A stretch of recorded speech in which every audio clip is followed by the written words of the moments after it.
ජනාකීර්ණ මහනුවර නගරයට යාබදව වෙනත් වනාන්තරවලින් වෙන්ව හුදකලාව පිහිටා තිබෙන හෙක්ටයාර 105ක පමණ භූමි ප්‍රමාණයකින් යුක්ත වනාන්තරයක්.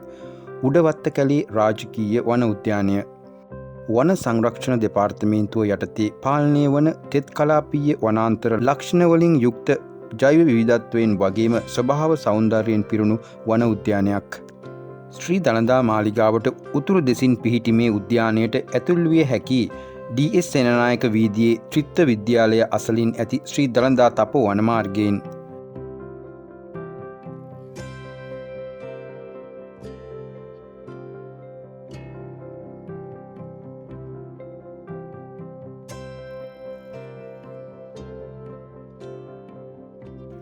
මුහුදු මට්ටමේ සිට සාමාන්‍යයෙන් මීටර 500ත් 600ත් අතර උසකිනුයි උඩවත්ත කැලේ රාජකීය වන උද්‍යානය පිහිටලා තියෙන්නේ. උඩවත්ත කැලේට ඇතුළු වන දොරටුව අසල ඇති ශ්‍රී දළදා තපෝවනය දක්වාම වාහනයකින් ගමන් කළ හැකියි. එතෙන් සිට අදාළ ටිකට්පත් ලබාගෙන වන උද්‍යානයට ඇතුළු වී ඒ වටා සකසා ඇති මාර්ග පද්ධතිය ඔස්සේ ගමන් කරමින් වනාන්තරය තුළ ඇති සුවිශේෂී ස්ථාන දැක බලා ගැනීමටත් පරිසරයේ සුන්දරත්වය විඳ ගැනීමටත් හැකිවනවා.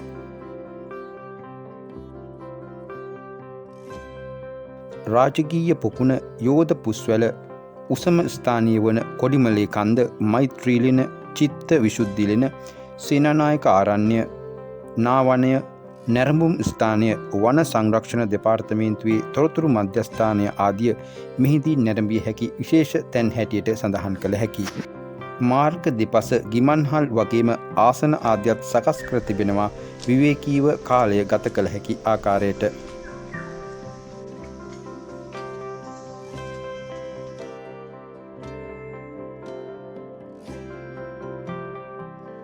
උඩවත්ත කැලේ ඉතිහාසය පිළිබඳව කියවෙන තොරතුරු අතර වැදගත් වනවා ක්‍රිස්තු වර්ෂ 114-136 අතර කාලයේ රජ කළ ගජබා රජතුමා ඔහුගේ බෑනා කෙනෙකු වන සිරිවර්ධන සෙනවිරත්න ලවා මේ ආශ්‍රිතව ගමක් බිහි කර ඇති බව කියවෙන පුවත. පසුව කුරුණෑගල සමයේ 4 වන පණ්ඩිත පරාක්‍රමබාහු රජතුමාත් මෙහි ජනාවාස පිහිටුවා ඇති බවත් ක්‍රිස්තු වර්ෂ 1371 දී සේනා සම්මත වික්‍රමබාහු රජතුමා තම රාජධානිය මෙහි පිහිටුවා තිබූ බවත් සඳහන් වෙනවා.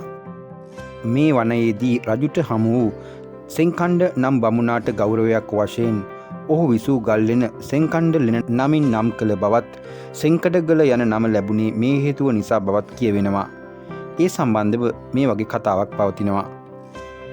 සෙන්කඩ නැත්නම් සෙන්කණ්ඩ බමුණා උඩවත්ත කැලේට වේවැල් කැපීමට පැමිණ අතරමං වුණු කෙනෙකුට නවාතැන් දුන් අතරේ මේ වනාන්තරයේ සිදුවන ආශ්චර්යමත් සිදුවීම් පිළිබඳවත් ඔහුට පවසා තිබෙනවා. මේ අසා දැනගත් තොරතුරු එම පුද්ගලයා පවසා තිබෙනවා වික්‍රමබාහු රජතුමාට. පසුව සතුරු ආක්‍රමණ හේතුවෙන් රජතුමා උඩවත්ත කැලේට පැමිණ සෙන්කණ්ඩ ගල්ලෙනේ සැඟව සිට රාජධානිය මෙහිම පිහිට වූ බවත් අතීත තොරතුරු වල සඳහන් වෙනවා. ඒ වගේම තවත් ජනප්‍රවාදයක සඳහන් වෙනවා සෙන්කණ්ඩ ලෙන අසලදී නරියෙකු පසුපස හාවෙකු හඹා යාමේ සිද්ධියක්. ඒ කියන්නේ හාවෙකුට බියෙන් නරියෙකු දෙවීමක් දුටු පුද්ගලයෙක් ඒ බව ගම්පොළ සේනා සම්මත වික්‍රමබාහු රජතුමාට දැන්වීමෙන් පස්සේ මේ ස්ථානයේ ජය භූමියක් ලෙස සලකා රජු තම රාජධානිය මෙහි පිහිට වූ බවටත් රජතුමාගේ මාලිගයක් මෙහි පිහිට වූ නිසා පසුව මේ ප්‍රදේශය හඳුන්වලා තියෙනවා උඩවාසලවත්ත නමින්.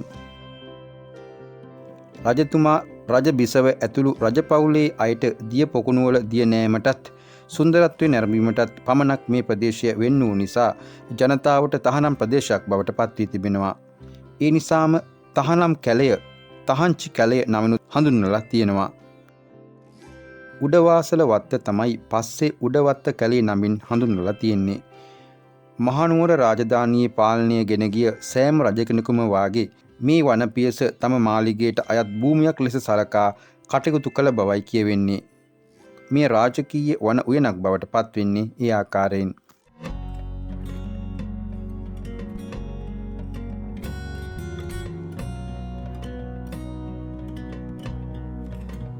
උඩවත්ත කැලේ වන උයනට ඇතුළු වන තැනම දැක ගන්න ලැබෙන රාජකීයන් දියනෑ පොකුණ පිළිබඳව ජනප්‍රවාදයේ තොරතුරු සඳහන් වෙනවා මේ ආකාරයට. කීර්ති ශ්‍රී රාජසිංහ රජතුමාට අයත් වස්තුව පිර වූ රන් සෙම්බුවක් මෙම පොකුණ පතුලේ සඟවා ඇති බවත් වසරකට වරක් මෙම සෙම්බුව දිය මතු පිටට පැමිණ සැඟවී යන බවත් එය ගැනීම පිණිස ගිය අය දියේ ගිලී මියගිය බවත් තමයි ඒ ජනප්‍රවාදය. අතීතයේදී නුවර වැව මැද්දේ සිට මෙම පොකුණ හා සම්බන්ධ වන උමගක් තිබූ බවටද විශ්වාසයක් පවතිනවා.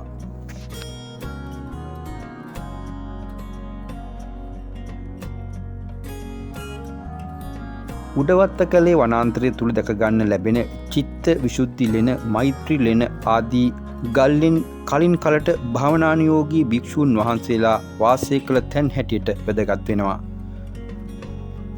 උඩවත්තකලේ උසම ස්ථානයේ හැටියට සැලකෙන කොඩිමලේ කඳුගැටයේ මුදුන අතීත රජ සමයේදී ආගමික හා ජාතික කොඩි ඔසවා තැබූ ස්ථානයක් හැටියට වැදගත් වෙනවා.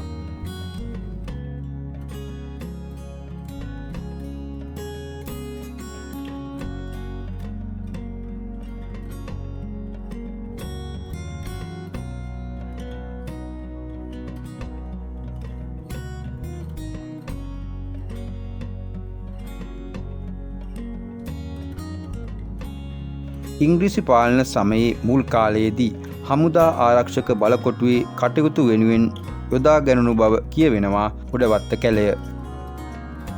ඉංග්‍රීසි ජාතික ප්‍රභූන් සොල්දාදුවන් හමුදා ප්‍රධානීන්ගේ මළසිරුරු තැන්පත් කිරීම සඳහා සොහොන් භූමියක් සකස් කළා මේ වනයේම කොටසක් යොදාගෙන.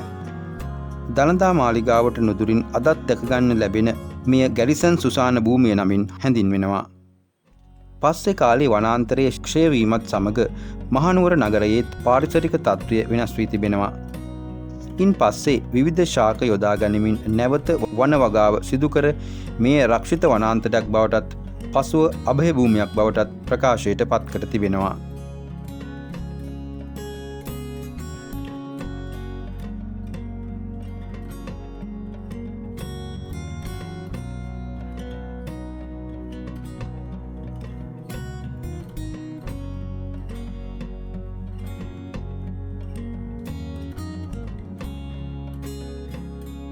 ප්‍රාථමික හා ද්විතීක වනාන්තර ලක්ෂණ වලින් යුතු උඩවත්තකැලය වන උද්‍යානය ජෛව විවිධත්වයෙනුත් ඉහළ ප්‍රදේශයක්. ලංකාවටම ආවේනික ශාක හා සත්ත්ව විශේෂ ගණනාවක්ම හමු වෙලා තියෙනවා උඩවත්තකැලේ වනෝද්‍යානයෙන්.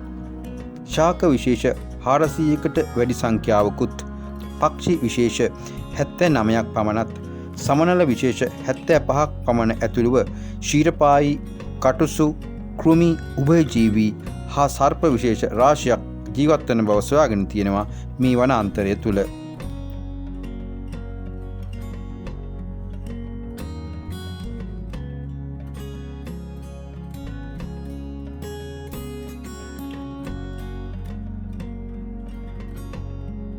නා ශාකයේ නිර්මාණය වුණු නා වනය උඩවත්තකැලය තුළ දැකගන්න ලැබෙන සුවිශේෂී පාරිසරික කලාපයක්.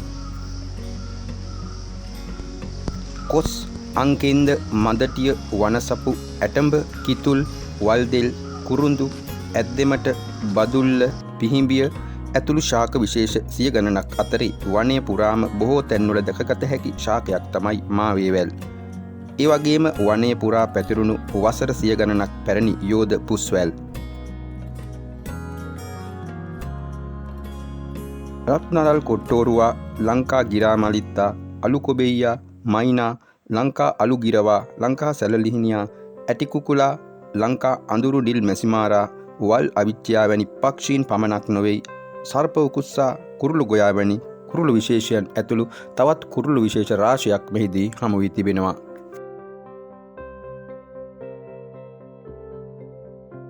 උඩවත්තකැලයෙන් හමුවන ක්ෂීරපායි විශේෂ අතරේ වැදගත් වෙන්නේ රිලවුන් සහ වල්ලූරන්.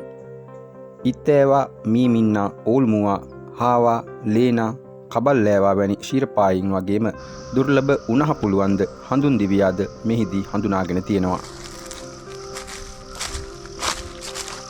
නයා, පිඹුරා, කරවලා, පොළොන්තෙලිස්සා, හාල් දණ්ඩා ඇතුළු සර්ප විශේෂ ගණනාවකුත් හමු වෙලා තියෙනවා උඩවත්තකැලයෙන්.